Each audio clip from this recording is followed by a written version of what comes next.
Few days later, his wife telephoned from America. She said, "Mother has read your letter." She was so happy. She said that she had rediscovered her lovely son. And she said that she was sorry that her own mother has already passed away. If not, she would have written a letter like that to her own mother. So that letter written by the practitioner in the upper hamlet has watered the seed of love, not only in him, but watered the seed of love in his mother. And his mother rediscovered the lovely son she used to have. When you practice, many people around you benefit from your practice. And the practitioner, the American practitioner in the upper hamlet, she responded back like this. According to the teaching and the practice in Plum Village, I have my mother alive in every cell of my body. I have my father alive in every cell of my body. So please tell her that her mother is not really dead. Her mother is still alive in every cell of her body. So she should go on and write that letter to her mother. And then his wife told his mother about that. And her mother sat down and wrote that letter to her own mother. And that is the practice of watering the good seeds. And learning from this school of manifestation only, consciousness only, we can apply many things into our daily life and change our life and change the life of the people we love. That day was a Vesak day in Plum Village. There was a couple who came from New York, from Bordeaux. And while I was giving a Dhamma talk on selective watering, I saw a lady crying all the time during the whole time of listening to the Dhamma talk. After the Dhamma talk, I went to him, her husband, and said that your flower needs some watering.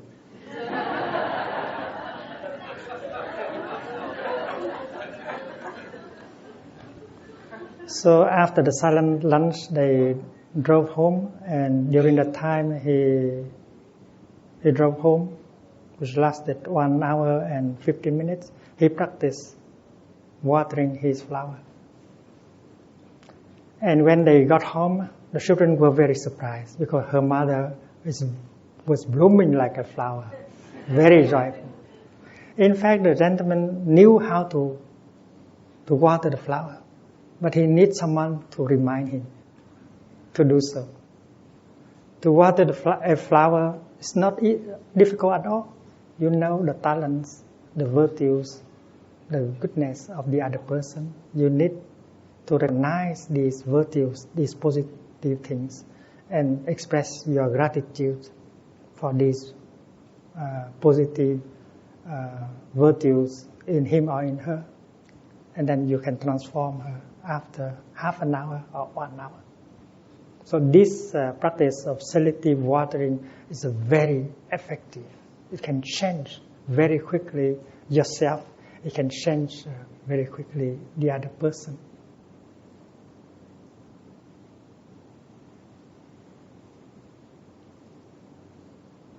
We live in a family.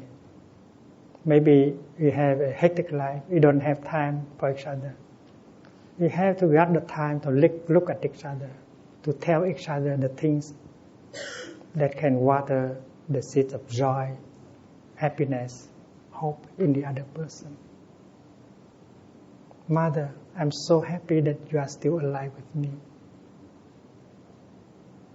My daughter, I know that you are there, still there with me, and I enjoy every minute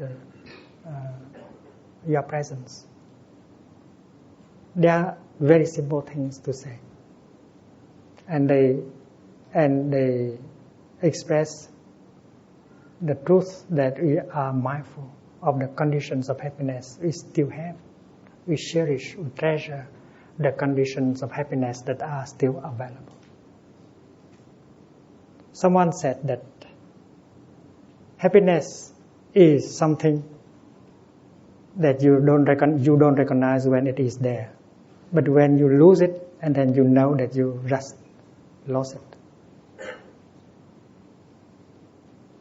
So go home to the present moment and recognize the many conditions of happiness you have, and suddenly you are happy right away. These conditions of happiness are more than enough for us to be happy in the here and the now. And the practice of mindfulness is very crucial. Perhaps you have heard of the practice of the 5 mantras. The first mantra is, "Darling, I know you are there, alive, and I'm so happy."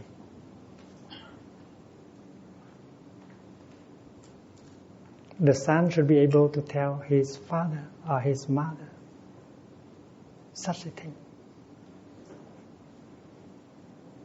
A lover should be able to tell the other person such a thing.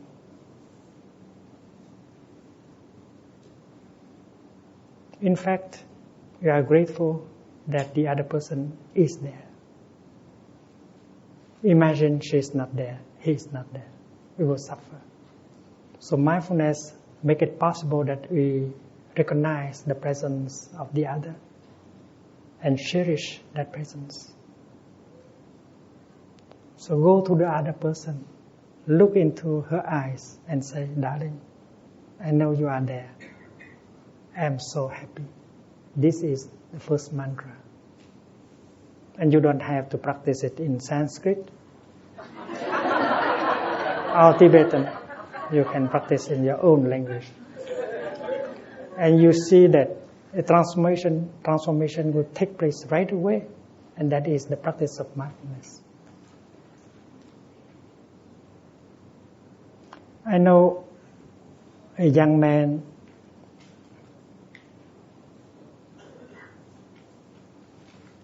who suffered because his father is not available to him. His father was very rich, but he did not have time for his family. So that day, the father told the son, "Darling, maybe tomorrow is your birthday. What do you want? I will buy it for you." The young man did not know what to say. His father is very rich, and he could afford to buy anything. But he did not need anything. He needed one thing, only one thing. But that was difficult. That is the presence of a father. His father was so busy that he had the feeling that he did not have a father at all. His father was completely absorbed in his business. He did not have the time for his wife and children. But after some while, the young man said, "Daddy, what I want is you, and not something you buy." And if that father knows the teaching and the practice of mindfulness, he will practice mindful breathing, making a few mindful steps, and then he goes close to the young man, look into his eyes, and pronounce the second mantra. "Darling, I am really here for you. I am here for you." And that should be the truth, because your mind, your body should be truly present in the here and the now in order for you to become a gift for your beloved one. To love is to be there for your beloved one. If you are not there, how can you love? That is why to love means to be there. And the most precious gift you can make to your beloved one is your presence. Right? The most precious gift you can make to your beloved is your presence, your true presence. And that true presence is easy to make. Take a deep breath.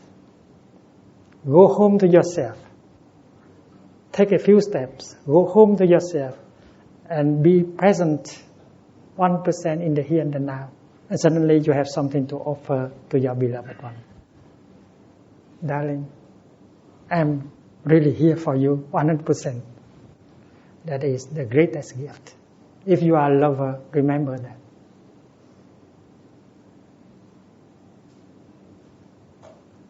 And this also a mantra. And that in order to pronounce that mantra, you should have mindfulness and concentration. Otherwise, it's not a mantra. A mantra, it has a power to transform. A mantra is a formula pronounced with a lot of mindfulness, concentration, and insight. Otherwise, it's not a mantra.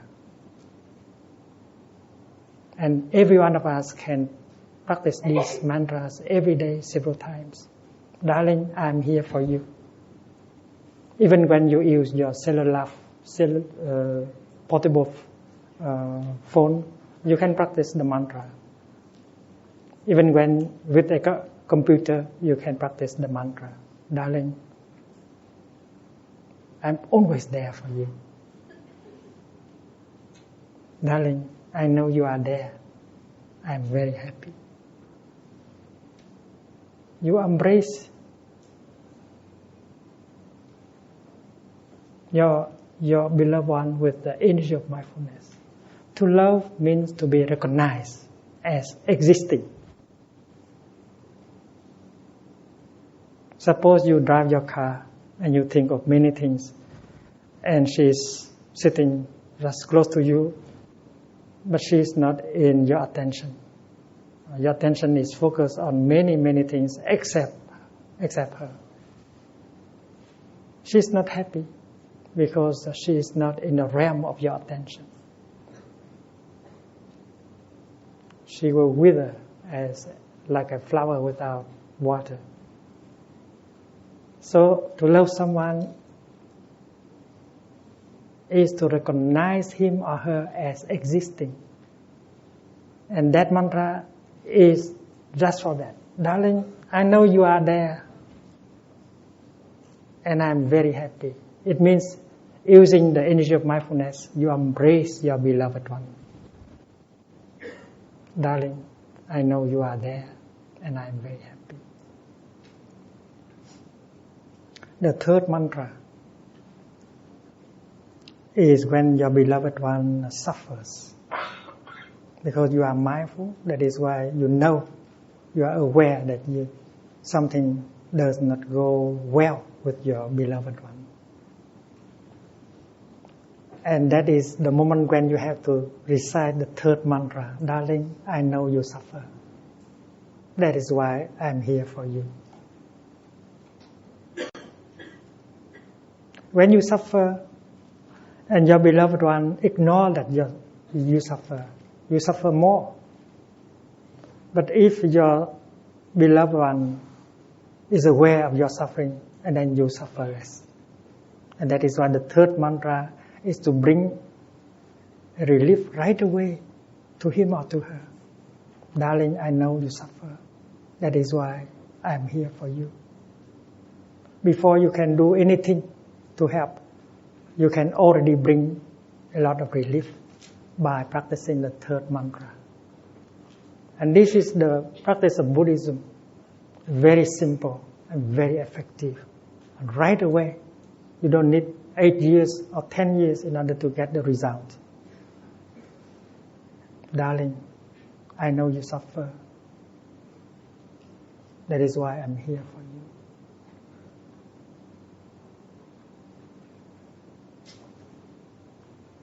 And the fourth mantra which is a little bit more difficult to practice. But you need the fourth mantra. One day. That is when you suffer. And you believe that the person who makes you suffer is him, is her, the person you love the most in the world. You feel despair. If someone else has said that to you, done that to you, you would have suffered less. But in this case, the person who has said such a thing, the person who has done such a thing is the person you love the most in the world. So you suffer so much. You are deeply hurt. You are in despair. And that is when you have to use the fourth mantra. You have to go to him or to her and say this: Darling, I suffer. Please help. Usually, you do not want to do so because you are so hurt that you want to do the opposite. You want to show that without him or her, you can survive very well. You prefer to go into your room, lock your room and cry alone. And if that person comes to you, trying to comfort you, to try to avoid him or her. Leave me alone. Darling, do you suffer? Me suffer? Why do I have to suffer? Because you are hurt. And your intention is to punish him, to punish her for having made you suffer. And in true love, such a kind of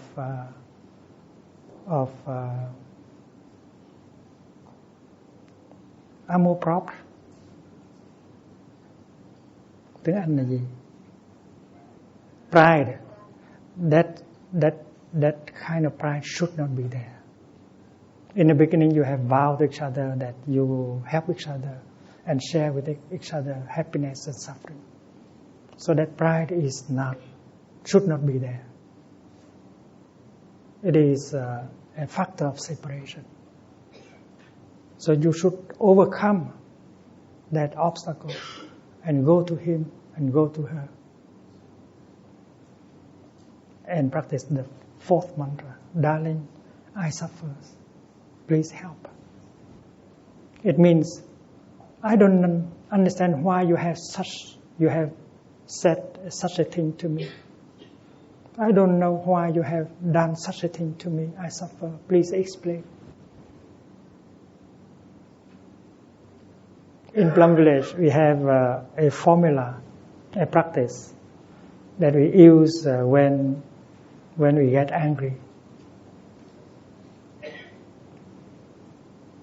Every time you get angry, you practice mindful breathing, mindful walking, recognizing your anger,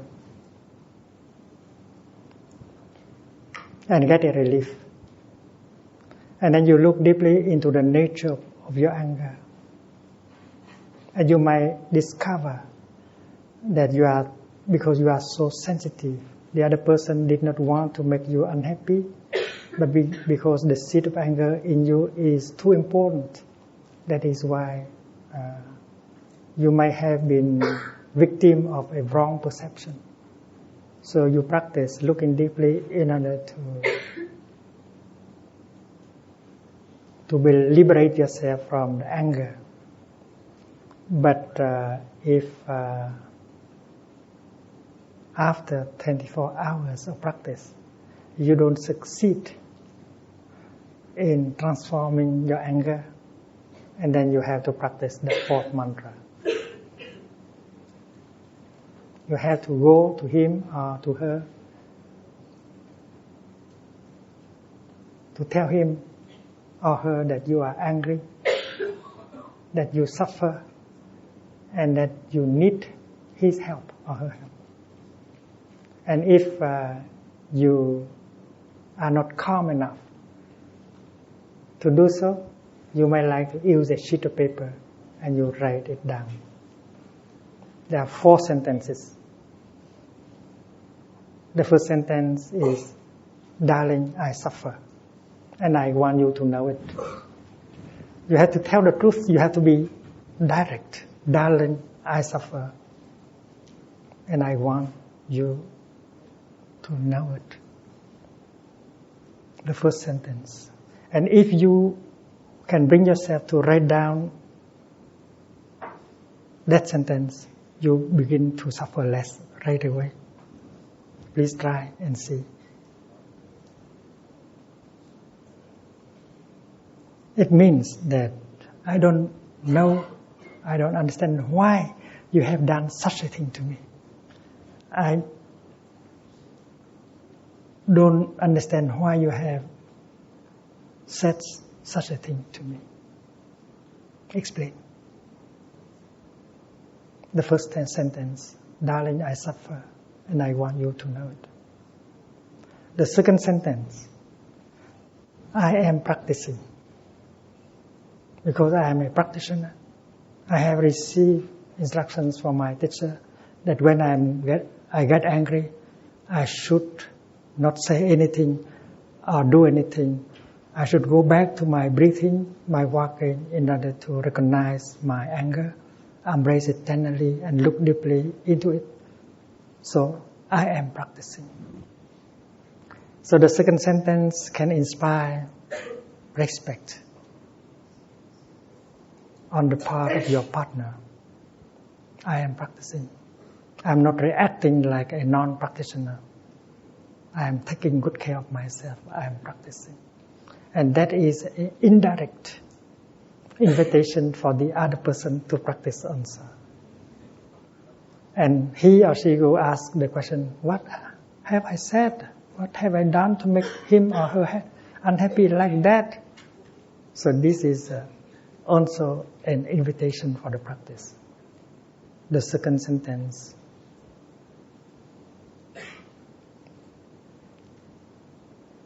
I am practicing.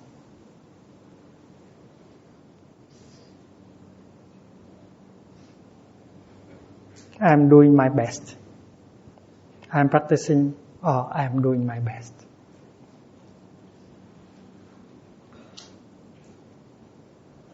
I think there's only 3 sentences. And the last sentence is, please help me. Please help me. I need your help.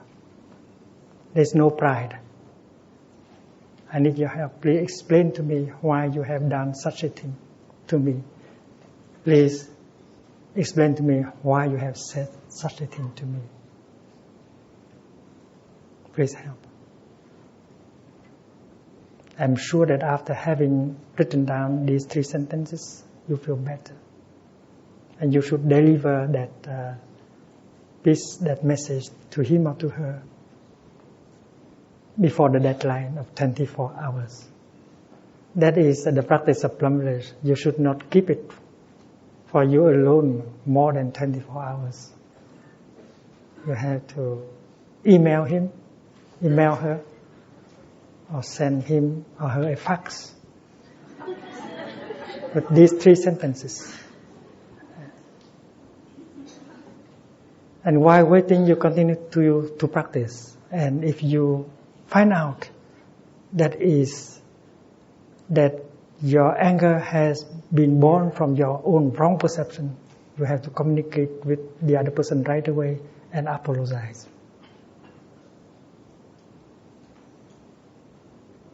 Darling, it's okay now. I have found out that it's my wrong perception.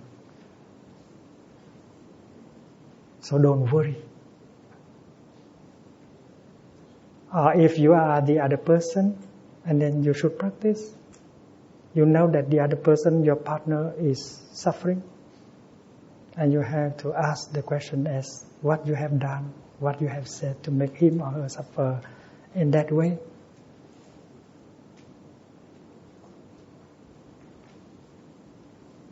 And if you find out that you have been unskillful, and then you have to send him, send her a message right away, expressing your regret as soon as possible. Make the other person feel better right away. So you may like to write down these 3 sentences in a piece of paper the size of a credit card. Darling, I suffer. I know. I want you to know it. I am doing my best practicing. Please help. And you put it in your wallet.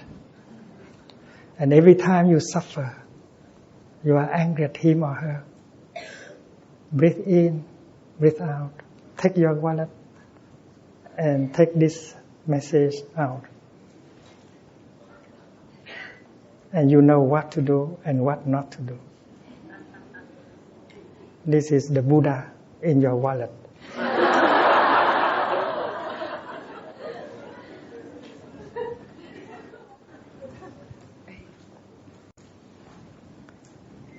The story of Mr. Trương, many of you already know.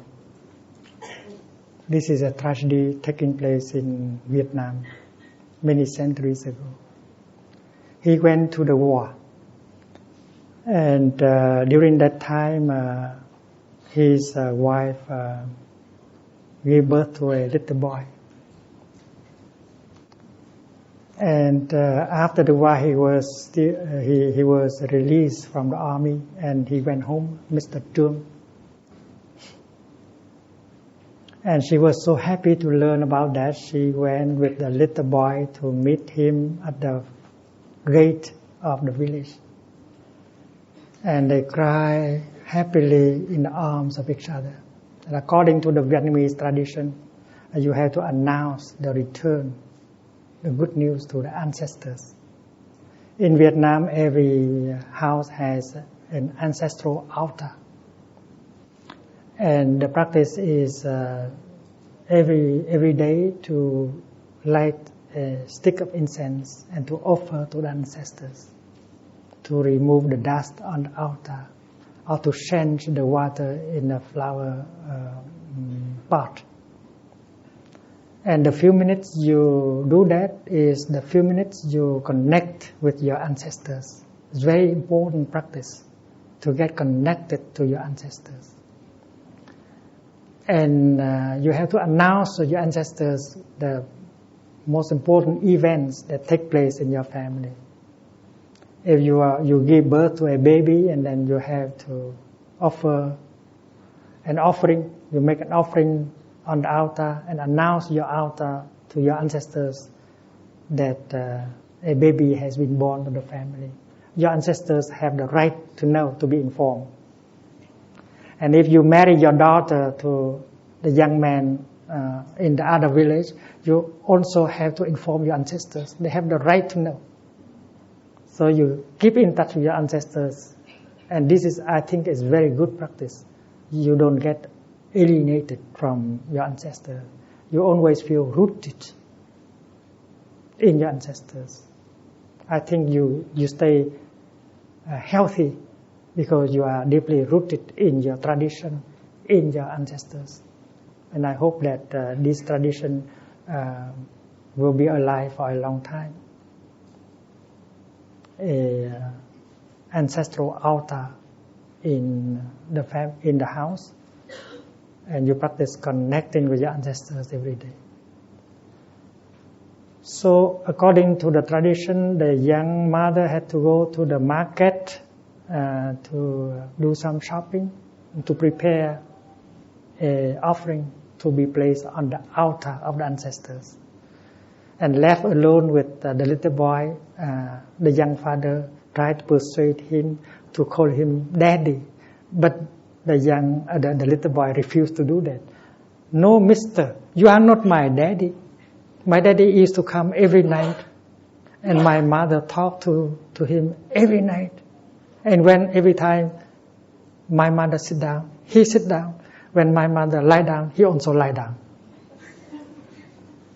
So when the young father heard about that, all his happiness was evaporated and became a block of ice.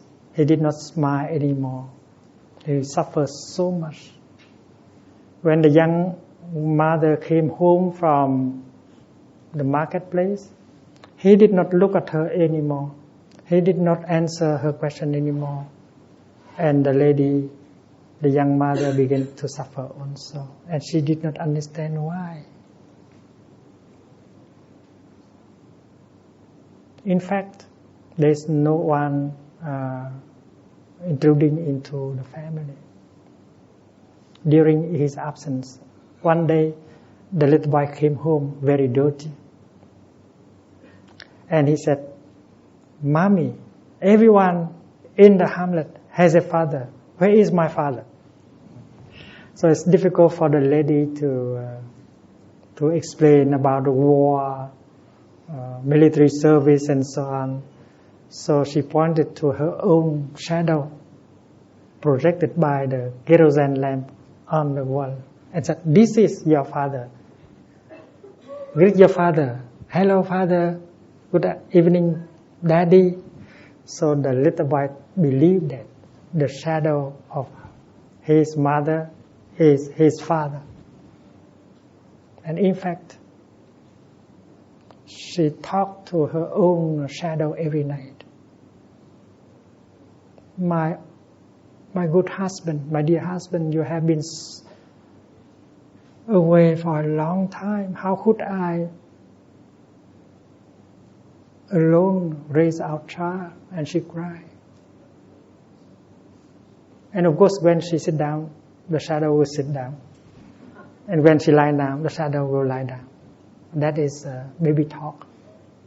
That is the talk of a child. But he believed that to be the truth. And he was caught by a wrong perception that make him despair. After the offering has been placed on the altar, he lighted the 3 sticks of incense and offering his prayers, announced his return. And then because he believed that his wife has committed adultery or something like that, he rolled up the mat and did not allow her to touch the earth before the ancestors. She is not qualified to present herself in front of the ancestors. And instead of sharing a meal of reunion, he left the house and went to the village and spent all the day in a liquor shop, in a liquor place, buvette, in a bar, and did not come home until 2 in the morning. And he continued like that for several days. And the young mother could not bear it anymore. She did not understand why that kind of behavior.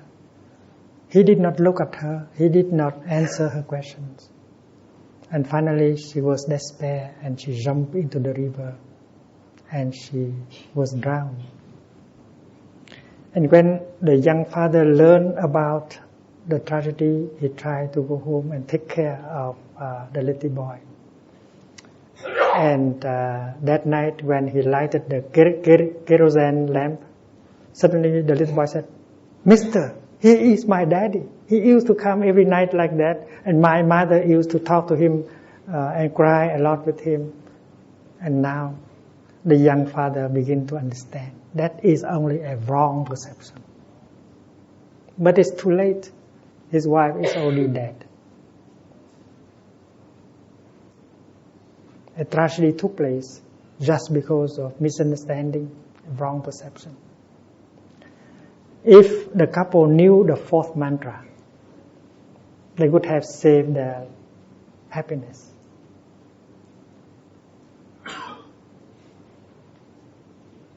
The young father could have gone to his wife and said, "Darling, I suffer. Darling, I suffer." The little boy said that during my absence, someone used to come every night. And you cry and you talk to him, and every time you sit down, he sit down. Who is that? Why have you done such a thing to me? Please explain. And then, of course, the young lady would have had a chance to explain, to help him correct his perception. But he did not practice the 4th mantra. And the lady committed the same kind of unskillfulness.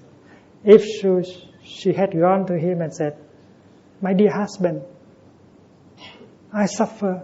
I don't understand why from the time I get back from the market, you did not look at me and you did not answer my question. You did not allow me to touch the earth before ancestors. Have I done something horrible to be treated like that?" And then if she had done so, the young husband would have had a chance to explain. The little boy has said so. Who is that person who used to come every night? They would have helped each other correct wrong perceptions and rediscover happiness and love. And this is a true story.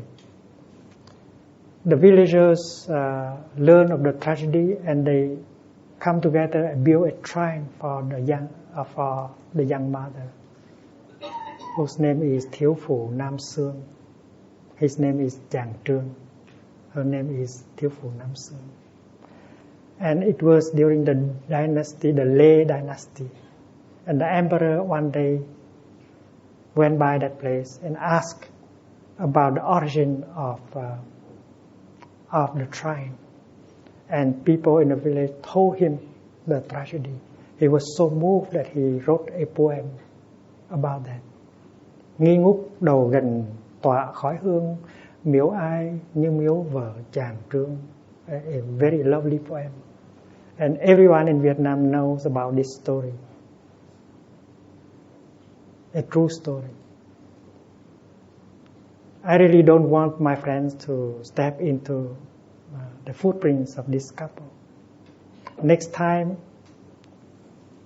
when we suffer, and if we believe that the person who makes us suffer is that person, the person we love the most in the world,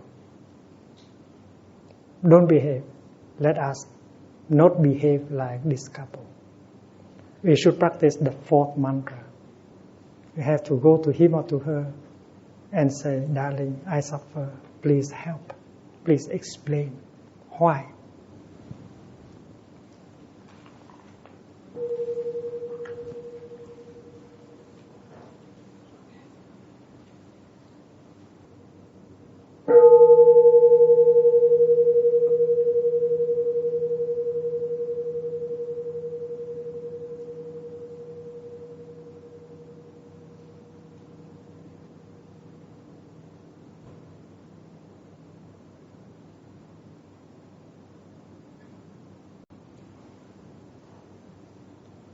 After September 11, I tried to persuade the American leaders to practice the fourth mantra.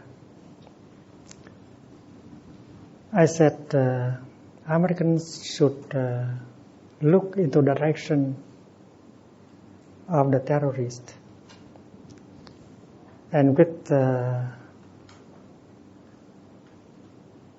calm voice ask the terrorists why they have done such a thing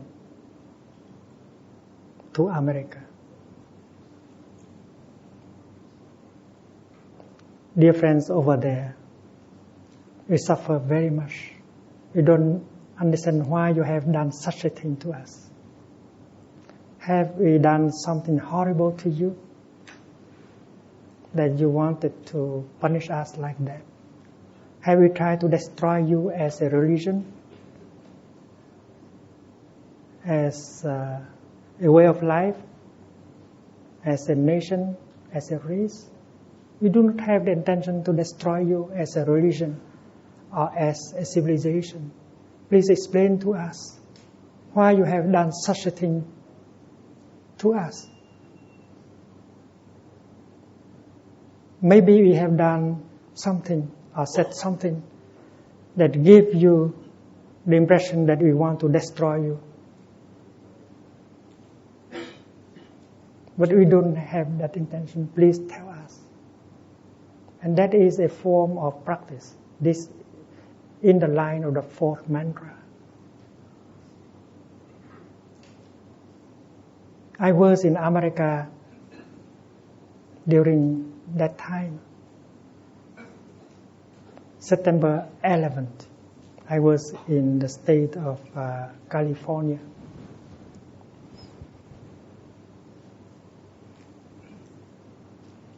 I was scheduled to give a talk in Berkeley for 4,000 people on the theme of birth and death. But when I hear that, I changed the subject of my talk, holding our anger. The practice of holding our anger, embracing our anger. That's only a few days after September 11th. That day, I remember I was with many monks and nuns, and we wear the Sangati robe, and we pray for the dead people in New York. After that, I gave the talk. I said that we should practice breathing and walking to get calm. Because if we are not calm, we will do things that will create a lot of damage.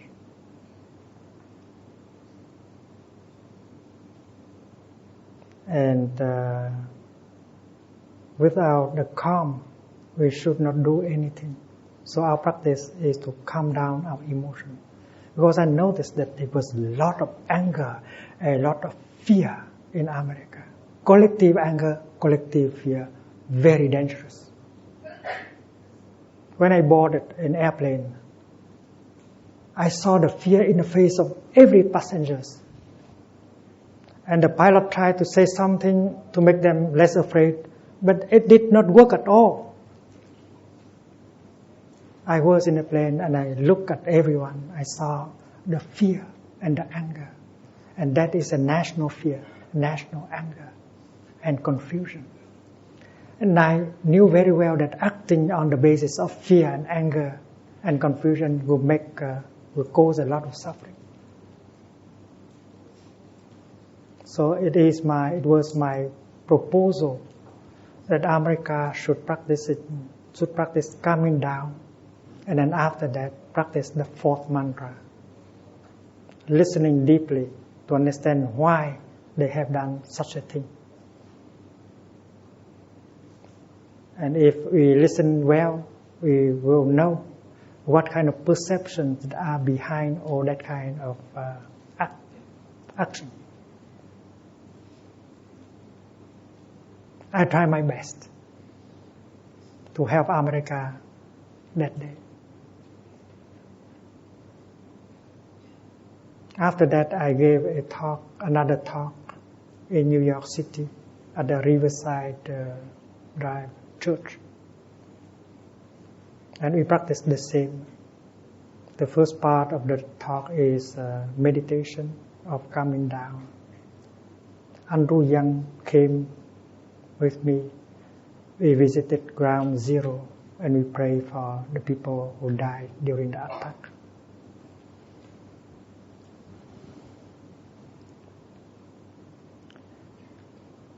This practice of loving speech and deep listening, this practice of the fourth mantra is effective with couples, between partners and partners, between father and son, mother and daughter,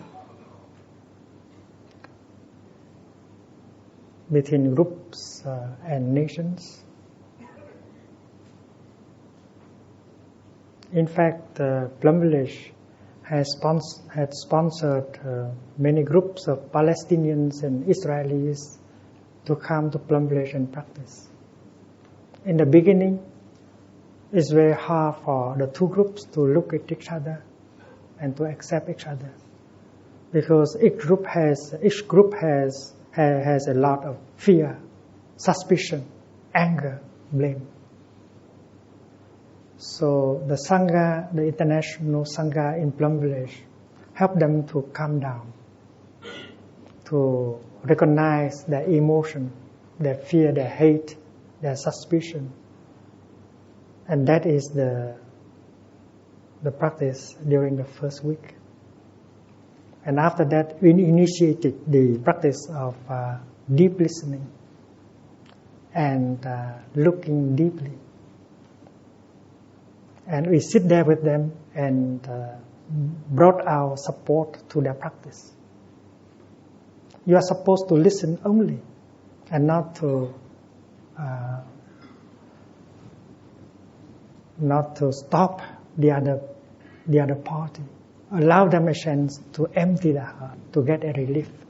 Even if they have wrong perception, if their speech is still filled with anger and fear and bitterness, you have to listen with compassion to allow them a chance to suffer less by speaking out. And we support the listeners. We say that if you notice that there are wrong perceptions in their speech, you note. And then 1 week after, we may furnish information to help them to correct the perception, but we don't interrupt them now. That is not the practice. So many of us sit and support this side to listen deeply. And many of us will sit with the other side in order to help them to express themselves and try to tell everything in their heart, but try to use the language that can convey, and try not to blame, not to condemn, not to accuse. Love and speech. And the practice, although a little bit difficult, but was very, very effective. And this side recognized after a few sessions that on the other side, they have suffered exactly like we have suffered on this side. Children, adults have suffered exactly like on our side. And when they see that, they begin to look at the other side as human beings also. And their way of looking change. They feel better, and the other people change also with the new way of looking. And we listen to each other in several sessions like that. And we understand the feeling of the other person, the other group, the fear, the anger, the frustration of the other group. We discover them as human beings with a lot of suffering. Usually we think that it is only outside that suffer. They don't suffer. They just make us suffer. But now the truth is revealed. The other side, they have suffered exactly like outside, even more.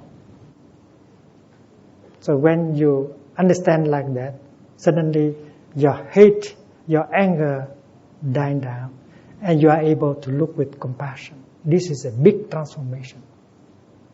And then it is your turn to empty your heart, and the other side will listen. The practice of listening, the practice of listening with compassion, the practice of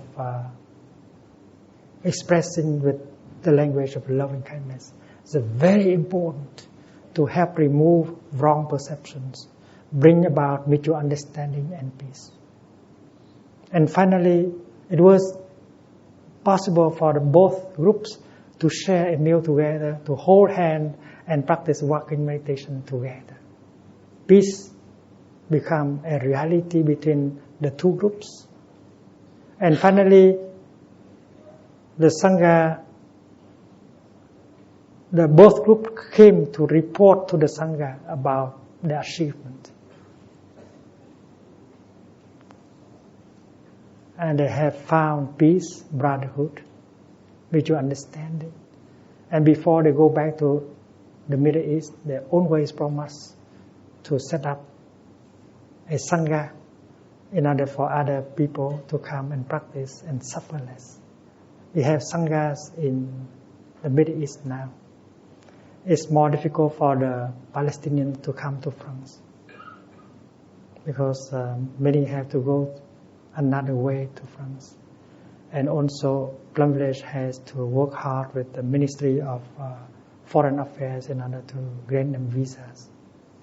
But that kind of practice shows that the fourth mantra, the practice of deep listening and loving speech, always work as far as couple and groups of people are concerned. And we believe, we have the conviction that if our political leaders possess that skill of deep listening, loving speech, and the fourth mantra, and then they can make peace with the so-called enemy. And when we speak of engaged Buddhism in the 21st century, we cannot avoid speaking about this practice. And our political leaders have not been trained in this discipline.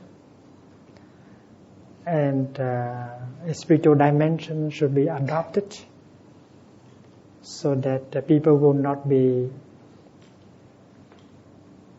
tempted to use military power right away in order to solve problems. A spiritual dimension to politics is a very essential.